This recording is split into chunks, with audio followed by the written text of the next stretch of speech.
बिस्मिल्लाहिर्रहमानिर्रहीम, अस्सलाम वालेकुम। आप फ्री हिट देख रहे हैं। मैं हूं आसिफ खान और मेरे साथ हैं शादाब कबीर, मेरे एक्सपर्ट, साबिक टेस्ट क्रिकेटर और बड़ी अच्छी नज़र रखते हैं पाकिस्तान क्रिकेट के मामलात पर। बात तो होगी पाकिस्तान और इंग्लैंड की जारी T20 इंटरनेशनल सीरीज़ पे। अब एक ही मुकाबला रह गया है और पाकिस्तान के पास आखिरी मौका है कि इस दौरा इंग्लैंड पर फतह समेट ले पाकिस्तान की टीम।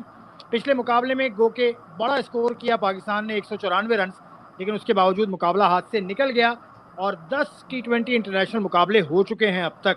हम अगर देखें पिछले एक साल में जब से मिसबाह-उल हक आए हैं तो पाकिस्तान की कोई इतनी अच्छी परफॉर्मेंस हमें नज़र नहीं आ रही है। सीरीज़ भी अगर हम देखें उस पर भी हम बात करेंगे, लेकिन आज के मुकाबले से शादाब शुरू करते हैं। मौका है पाकिस्तान के पास कि एक तब्दीली तो नज़र आती है कि शायद मोहम्मद आमिर की जगह तब्दीली करनी पड़े। अगर ऐसा होता है तो आपके ख्याल में किसको आना चाहिए? थैंक यू आसिफ भाई। बिल्कुल एक्सपेक्टेड है और आपको पता है कि आमिर, मुझे ऐसा लगता है कि सीरियस इंजरी नहीं हुई है, क्योंकि एक टाइम पे वो ग्राउंड पे उतरना चाह रहे थे, लेकिन आई डोंट नो वहाँ पे शायद कप्तान ने उनको मना किया या क्या बात हुई। लेकिन आपको पता है आमिर अगर टीम के अंदर होते हैं तो उनकी टैलेंट पे तो कोई शक नहीं है। ये मैनेजमेंट देखिए क्या फैसला करती है, और मुझे ऐसा लगता है कि एक ऑल्टरनेट आपके पास दो ऑल्टरनेट मौजूद है। एक वहाब रियाज की शक्ल में अगर आप लेफ्ट आर्मर के साथ ही जाना चाहते हैं, वरना मेरे नज़दीक हसनैन बहुत इंपॉर्टेंट है। हसनैन क्योंकि हारिस रऊफ भी जो है इतना अच्छा परफॉर्म नहीं कर रहे हैं, तो अगर आप दो चेंजेस करें फास्ट बॉलिंग के अंदर, क्योंकि आपकी बैटिंग तो परफॉर्म कर रही है, तो बहुत इंपॉर्टेंट हो जाएगा। और हसनैन आपको पता है यंग बॉलर है, पेस एक आपके पास जनरेट होगा एक, और मुझे यही एक्सपेक्टेड है कि यही दो चेंजेस हो सकती हैं अगर टीम की जरूरत है। और दूसरा आप अगर बैटिंग की बात करेंगे तो उसमें आपको बताऊंगा। ज़रूर बैटिंग की भी हम ज़रूर बात करेंगे। हसनैन की आपने बात की, पाकिस्तान सुपर का टॉप परफॉर्मर है। जब आप बात करते हैं कि T20 लीग से जैसे हैदर हैं, हारिस रऊफ हैं, बाकी खिलाड़ी हैं, तो हसनैन को मौका इस हवाले से मिलना चाहिए। बैटिंग पे आ जाइए, बैटिंग से आप मुतमईन हैं? आपके ख्याल में यही बैटिंग लाइनअप, बाबर आजम, उनके साथ दूसरे जो वो खिलाड़ी लेके चलते हैं सारे, शोएब मलिक, मोहम्मद हफीज़, आप यही रखेंगे बैटिंग लाइनअप आप? असल में बैटिंग से मैं देखिए 200 रन करके आप मुतमईन हो जाए, ये तो कोई बात नहीं हुई, क्योंकि 200 पे आपने 200 रन करवा भी दिए। एक टाइम पे पोजीशन ऐसी थी कि आप 225 रन भी कर सकते थे। तो आपको पता है T20 में एक एक रन बड़ा कीमती होता है। तो बैटिंग में थोड़ा सा मुझे प्रॉब्लम यह है कि आपने अगर इंग्लैंड की बैटिंग देखी होगी तो 200 रन प्लस स्ट्राइक रेट से वो खेल रहे थे। हमारे यहाँ हम 100 रन के स्ट्राइक से हम खेल रहे हैं, बहुत फर्क है, ऑलमोस्ट हाफ का फर्क है। और मुझे ऐसा लगता है कि आप जो सीनियर प्लेयर्स हैं आपकी टीम के अंदर, आपने उनको सही प्रॉपर यूटिलाइज भी नहीं किया। शोएब मलिक आपको पता है बगैर खेले ही चले गए, ना उन्होंने बैटिंग की है ना उनको बॉलिंग मिली है। हफीज बैटिंग कर चुके हैं, उनको बॉलिंग के अंदर इस्तेमाल नहीं किया गया। जबकि दो लेफ्ट हैंडेड उस वक्त मौजूद थे क्रीज के ऊपर, उस वक्त भी इस्तेमाल नहीं किया गया। तो मैं समझता हूँ कि एक यंग लैड उसमें आपको, स्पेशली बाबर आजम जब सर्कल क्रॉस करते हैं उसके बाद उसे पावर हिटिंग में प्रॉब्लम होती है। हमने एक नहीं कई मैचेस में देख चुके हैं उनको प्रॉब्लम हो रही है। उस जगह आपको एक ऐसा पावर हिटर चाहिए जो कि खुशदिल शाह की शक्ल में वहाँ मौजूद है। आपके पास एक लेफ्ट आर्मर भी आ जाएगा, प्लस एक यंग ब्लड है वो अंदर जो आएगा, और एक पावर हिटर जो कि बहुत ज़्यादा रिक्वायरमेंट है, स्पेशली सर्कल के बाद और आखिरी ओवर्स के अंदर तो आपको जरूरत होती है। और ये क्रिकेट आपको पता है छक्के धोखे की है। तो मेरे हिसाब से खुशदिल शाह, अगर शोएब मलिक को ड्रॉप करके खुशदिल शाह को खिलाया जाए तो बहुत सारी चीज़ें इसके अंदर फैक्टर आ जाते हैं कि हो सकता है मैनेजमेंट के जहन में हो कि एक ही मैच खिला के किसी प्लेयर को आप अगर ड्रॉप ना कर दें तो वो भी बहुत सारी चीज़ें होती हैं। तो मेरे अपने पॉइंट ऑफ व्यू से शोएब मलिक को अगर रेस्ट कराया जाए और खुशदिल शाह को खिलाया जाए तो बहुत फायदा है। नहीं, फिर तो ये मैनेजमेंट का ऐसा फैसला होगा कि उन्होंने एक दफ़ा खिलाया और अगले मैच में ड्रॉप कर दिया। मैनेजमेंट को मेरा ख्याल है जाना चाहिए इसी टीम के साथ, वो प्रूफ करें पॉइंट के जो टीम हमने सेलेक्ट की थी वो सही थी। देखिए अब आप इस माइंडसेट से निकल आए। अगर आप ये प्रूव करना है, आपने किसी को प्रूव नहीं करना है कि आपने सही बंदा खिलाया है कि जी इसको चांस दिया उसको चांस दिया है। प्रूव करने के लिए तो और बहुत सारी चीजें भी हैं। प्रॉब्लम ये है कि आपकी रिक्वायरमेंट क्या है, आज कंडीशन क्या है, कल क्या थी, ये सारी चीजें देखनी है आपको। प्रीवियस मैच में आप जो हारे हो 200 रन करके, आपकी कहाँ पे रिक्वायरमेंट पूरी हो रही है, आपको किस चीज की जरूरत है। आपको पता है इंग्लैंड 200 रन, इंग्लैंड के लिए कोई प्रॉब्लम नहीं हो रहा है, उनकी जिस किस्म की बैटिंग है, जिस स्ट्राइक रेट से वो खेल रहे हैं। तो आपको एक पावर हिटर की जरूरत है। मैं शोएब मलिक की एबिलिटी पे बात नहीं कर रहा हूँ, मैं इस वक्त एक सबसे इम्पोर्टेंट जो फैक्टर है मैच के अंदर, जो प्रीवियस मैच के अंदर था, वो एक बाउंड्री एक साइड की छोटी है। अगर लेफ्ट और राइट का कॉम्बिनेशन होता है तो आप दोनों एंड से छोटी बाउंड्री को इस्तेमाल करते हो। अगर दोनों ही राइट हैंडेड है तो फिर एक साइड की छोटी बाउंड्री आप इस्तेमाल नहीं कर सकते हो। तो ये बड़ा इंपॉर्टेंट है कि एक लेफ्ट हैंड और राइट का कॉम्बिनेशन मिड में आ जाए, तो वो बड़ा बहुत ज्यादा इफेक्ट डालता है, स्पेशली T20 क्रिकेट। ये माइनर सी चीज है लेकिन बहुत ज्यादा इम्पैक्ट होती है। अच्छा, मतलब हैदर अली के हक में आप अभी भी नहीं है कि हैदर अली को एक मौका देके साइड में ना किया जाए? देखिए, हैदर अली के हक में तो मैं पहले फर्स्ट डे से हूँ। जब हैदर अली, मैं तो एक यंग टीम को देखना चाह रहा हूँ कि बाबर आजम जैसा कप्तान अगर यंग टीम को प्रमोट नहीं करेगा तो कौन करेगा। लेकिन कल की प्रेस कॉन्फ्रेंस के यूनुस की प्रेस में बहुत सारी चीजें मुझे क्लियर हुई हैं। लेकिन फिर भी मैं बाबर आजम को यही मशवरा दूंगा कि यार अब यंग टीम बनाए, आपके 20-25 महीने रह गए, आपके 2 वर्ल्ड कप है, आपने किस तरह तैयारी करेंगे, कब तैयारी करेंगे? तो यंगस्टर्स को आप इन सीनियर्स प्लेयर के साथ खिलाएं। हफीज बहुत, आपको पता है, बहुत फॉर्म में, उन्होंने बड़े एक्स्ट्राऑर्डिनरी खेली है। वो अगर यंगस्टर्स को साथ, देखिए प्लेयर उस वक्त तक डेवलप नहीं होगा जब तक खेलेगा नहीं, तो आप जब तक खिलाएंगे नहीं उसको मैच के अंदर उस प्रेशर को। और दूसरा, ये बड़ा आइडियल सिचुएशन है इसलिए कि आप बायो सिक्योर मॉल के अंदर, आपको पता है क्राउड बिल्कुल नहीं है, आपको अपना एनर्जी लेवल खुद ही उठाना है।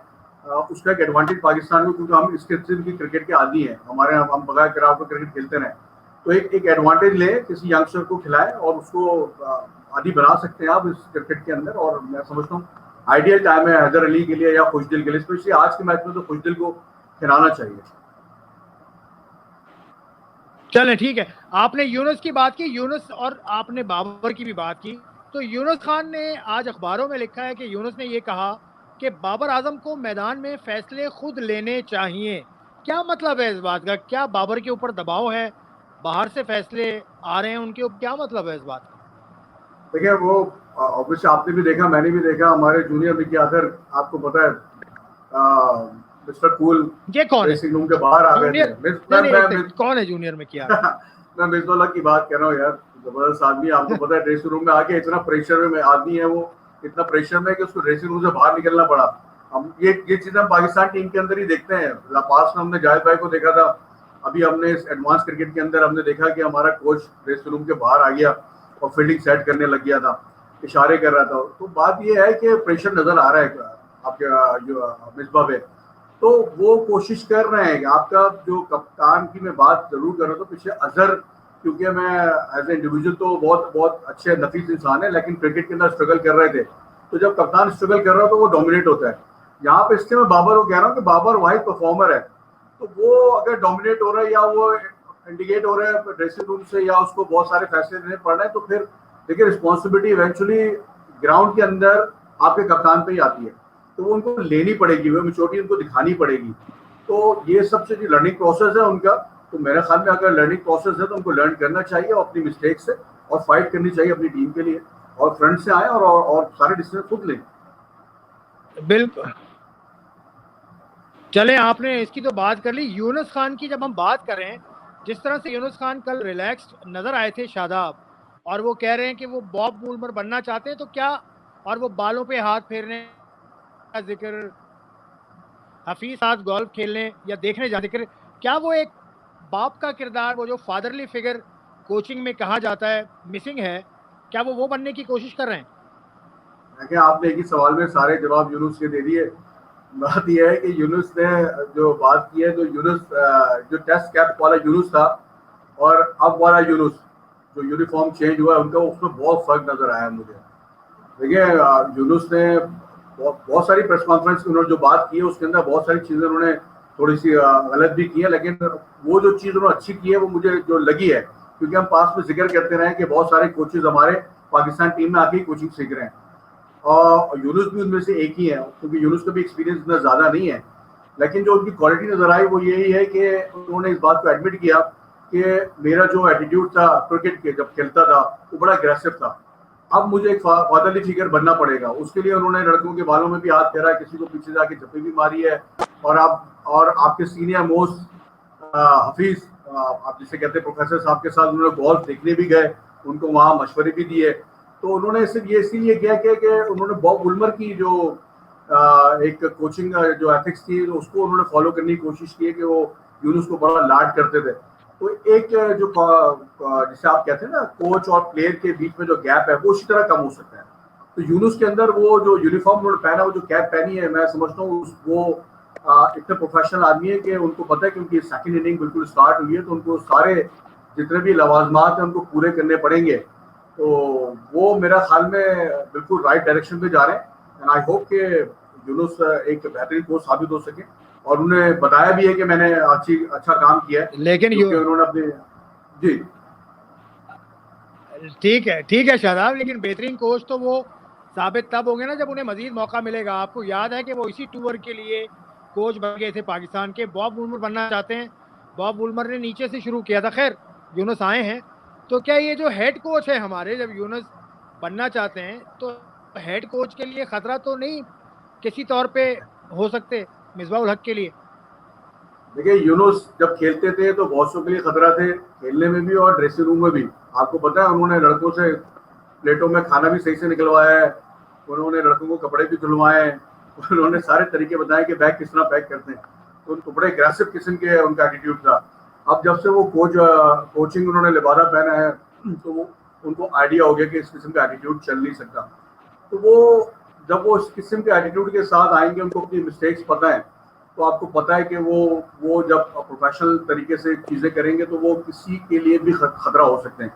आपको टूर पर उन्होंने इंडिकेट किया कि उन्होंने फील्डिंग भी कराई है, उन्होंने बॉलिंग की भी टिप्स दी हैं, बैटिंग की तो वो दे ही रहे हैं। तो डेफिनेटली वो सिर्फ एक आदमी के लिए, वो सबके लिए खतरा है। तो आई होप कि मैं सिर्फ मजाक की हद तक ये बात कर रहा हूँ, लेकिन एज ए प्रोफेशनल अगर उनको बैटिंग के लिए कंसल्टेंट बनाया गया है तो वो ऑब्वियसली बात है, उन्होंने अपना काम तो किया है। उनको थोड़ा टाइम बड़ा कम मिला है टीम से पहले, बेशक टूर पर उनको थोड़ा टाइम मिल गया, लेकिन एक प्लेयर जो साथ कोचिंग के लिबादा भी नया पहना, उसको थोड़ा टाइम चाहिए एंड आई होप कि पाकिस्तान क्रिकेट बोर्ड उनको देगा। बिल्कुल पाकिस्तान क्रिकेट बोर्ड का ये फैसला होगा कि उनको वक्त देना चाहिए या नहीं, लेकिन यूनुस ने अपने इरादे जाहिर कर दिए। और शायद चलते चलते ये भी आपको पता है कि अगर हेड कोच की परफॉर्मेंस आप देखें T20 इंटरनेशनल में देखें तो पाकिस्तान पहले श्रीलंका से सीरीज हारा T20, उसके बाद ऑस्ट्रेलिया से T20 सीरीज हारा, उसके बाद बांग्लादेश से हमने T20 सीरीज जीती, और अब ये T20 सीरीज आपके सामने है। ये चौथी सीरीज है, क्योंकि आप देखें तो अक्टूबर में मिसबाह उल हक को कोच लगाया गया था, सितंबर अक्टूबर में, तो अब तकरीबन 1 बरस का वक्त हो गया। तो अब ये पाकिस्तान क्रिकेट क्या इस वक्त आपके ख्याल में क्या किस किस्म की स्ट्रेटजी से पाकिस्तान को जाना चाहिए? वैसे आखिरी सवाल है, इस T20 पे हम वापस आ जाते हैं। जो तीसरा T20 है, क्या स्ट्रेटजी पाकिस्तान की होनी चाहिए, क्या माइंडसेट होना चाहिए, किस तरह से अपने आप को क्लियर करना चाहिए, क्योंकि मुश्किल दौरा रहा? देखिए, बड़ा क्लियर है उनकी बॉलिंग, आपको पता है बड़ी मीडियोकर बॉलिंग है। मीडियोकर तो मैं लफ्ज थोड़ा सा हार्श हो जाता है, लेकिन ये कि उनकी bowling up to the mark नहीं है T20 के हिसाब से, और इंग्लैंड को इस बात का बखूबी अंदाजा है, इसलिए उन्होंने टॉस जीत के पहले आपको बैटिंग कराई थी। लेकिन आपको अपना जो स्ट्रॉन्ग लिंक है वो भी आपको एक्सपोज हुआ है इंग्लैंड की बैटिंग के आगे। आपने मजीद उसको स्ट्रेंथन करना है। आमिर खेलते हैं नहीं खेलते हैं, अगर आमिर नहीं खेलते तो आपके मैच में सीनियर मोस्ट आदमी वहाब रियाज है, लेकिन एक सरप्राइज पैकेज हसन की सूरत में मौजूद है, क्योंकि आपको पता है IPL के अंदर उन्होंने बड़ा परफॉर्म किया, PSL के अंदर उन्होंने बड़ा परफॉर्म किया हुआ है, पहले यंग हैट्रिक करने वाले बॉलर है, तो वो अभी तक जॉय राइट में है। तो मैं समझता हूँ कि उनको एक अपॉर्चुनिटी मिलनी चाहिए। और बिल्कुल ठीक के अंदर मैं अभी भी कहूँगा, आपने 200 रन किए, लेकिन आप शॉर्ट थे। आप एक वक्त ऐसी पोजीशन पे आ गए थे कि आप 225 रन कर सकते थे। यहाँ अगर 225 लेकिन रन होते तो यहाँ मैच मेरा का एक सवाल डिफरेंट होता। हाँ, क्यों होंगे, आखिरी सवाल है बिल्कुल माइंडसेट के ऊपर, क्यों होंगे 225 रन, क्यों होंगे 225 रन जब आप ड्रेसिंग रूम से लेके ही चले थे 170 रन का टारगेट? ये माइंडसेट के साथ अगर जाएंगे कैसे होंगे 225 रन?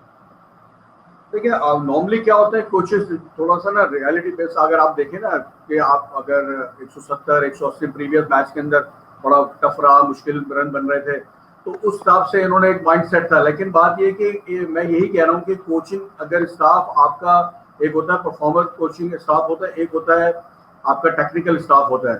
तो परफॉर्मेंस बेस्ड कोचेस का यही काम होता है कि वो गेम प्लान बनाएं। प्लान ए अगर आपका एग्जीक्यूट कर गया अच्छा, तो प्लान बी में आपको पता होना चाहिए कि हम यार ये टारगेट अचीव करने जा रहे हैं। तो 170 रन थोड़ा सा रियलिस्टिक था, बेहतरीन बात। उस पर उन्होंने बात की होगी। लेकिन जब आप इस पोजीशन में आ गए थे कि आप 225 रन कर सकते थे, तो इस टीम के अगेंस्ट आपको 200 रन भी कम लग रहे हैं, तो आपको जाना तो अब टारगेट बड़ा ही करके पड़ेगा। और ये चीज़ें मिस्टेक्स होती रहती है। इस मिस्टेक से पाकिस्तान का इतना बड़ा कोचिंग पैनल उन्होंने जरूर सीखा होगा कि इंग्लैंड के लिए 200 रन भी कम है। तो आई होप कि खुशदिल शाह का अगेंस्ट मैं कह रहा हूँ कि बड़ा इंपॉर्टेंट है कि आप सर्कल के बाद आप स्ट्रगल कर रहे हैं। देखिए हफीज हैं, इवन ये कि आपके ओपनर जो है अपना बाबर और फखर जमान, देखिए आप फखर जमान अभी तक टच में नहीं है, वो इतना कंफर्टेबली नहीं खेले। बॉलिंग बहुत वीक है इंग्लैंड की, उसके बावजूद भी वो उतना कंफर्टेबल नहीं थे। बाबर ने अपनी क्लास दिखाई, अपनी क्रिकेट खेली, लेकिन सर्कल के बाद वो बड़ी हिटें मार नहीं सकते थे। आपको पता है उन्होंने ट्रैप किया, जहाँ वो हिट मारना चाह रहे थे, पिछली 2 हिटें 3 हिटें उन्होंने मारी, उसके बाद एक एबनॉर्मल सी पिच उन्होंने खड़ी की और उसको आउट कर लिया। तो आपके पास एक पावर हिटर होना बहुत जरूरी है। आसिफ भाई, अब छक्के चौके का 200-150 प्लस स्ट्राइक रेट से आपने क्रिकेट खेलनी है यानी इंग्लैंड की बैटिंग के अगेंस्ट, अदरवाइज आपको बहुत प्रॉब्लम होगी। जी हाँ, बहुत खूबसूरत बात की शादाब कबीर ने कि एक परफॉर्मेंस बेस्ड कोच होता है और एक टेक्निकल कोच होता है। परफॉर्मेंस बेस्ड कोच का काम ये है कि वो सिचुएशन को रीड करते हुए plan B, plan C, plan D पर जाए। इसमें पाकिस्तान ने इनके ख्याल में चूक किया। उसके अलावा जो कोचिंग पैनल ने सीखा है पाकिस्तान के इस वक्त, खासकर यूनुस खान ने, खासकर मिसबाह-उल हक ने, उसका नतीजा क्या निकलता है ये भी देखना होगा। इस मैच के बाद सिचुएशन ख़राब है। पिछले 1 साल में टेस्ट मैचेस में भी पाकिस्तान की कारकर्दगी इतनी अच्छी नहीं है और T20 इंटरनेशनल में भी कुछ खातिर खा पाकिस्तान ने काम नहीं किया। एक तो कारकर्दगी होती है और दूसरा प्लेयर डेवलपमेंट के हिसाब से भी अगर हम देखें तो कोई नया प्लेयर T20 इंटरनेशनल का अभी तक निकल के सामने आया। रिजवान गो के आए हैं लेकिन वो नहीं है, वो इस्टेब्लिश हुए एक मरतबा। फिर मजीद हम बात करेंगे इन्हीं टेक्निकल एस्पेक्ट्स पे इस सीरीज के बाद। आप Kabir, probably with some other guest. Take care of yourself. Until next time, Allah Hafiz.